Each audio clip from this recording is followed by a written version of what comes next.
welcome back to the channel where you can be used, your girl uniquely Jay. As you guys read by the title, today's video is gonna be how to do my slick back buns.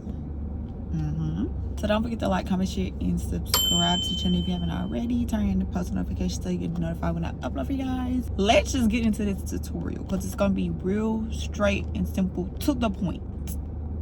Alright y'all, so today I'm about to show you guys how to do my slick back bun. So I'm trying to get like many videos out, try to post at least once a week. So today's video is going to be me doing a slick back bun. I'm about to show you guys everything that you're going to need, at least what I use to do my slick back buns. And this is like a week old hair and it's been molded to be in a slick back. First thing you would need is a spray bottle with some water and conditioner. I use foam, a lot of body foam. Next, I'll be using a hard bristle brush. This is the brush I use. It's from Walmart for like $2-3 if it's from Walmart. If not, it's probably from Dollar Tree. This is the gel that I use. It's the Eco Style Curling Wave Styling Gel. Firm hold. I like this one. I also like the coconut one. What I use for my edges is 24-hour edge tamer, extra mega hold. And I use this Bella T Professional Maximum Hold Edge, Braid, and Lock. I do my edges with a comb. So that's all you're gonna need. I don't do much. Well, I don't need much because I don't like using much. So this is what we're working with. My hair color is fading. I am about to dye my hair black or like a dark brown because I'm tired of it. The first we're gonna do is fill up my water bottle and then spray my hair. I'm gonna get it damp but not drench it.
Alright y'all, so this is the outcome of my slick back bun, dramatic edges. I did my makeup. I don't really care for my makeup a lot, but it's done. So if you enjoyed the video, don't forget to like, comment, share, and subscribe to the channel. Turn your post notifications so you know if I want to upload for you guys. And until next time, make sure you guys stay uniquely you. Wait, what's this saying? And until next time, make sure you, what was the, I don't know, bye.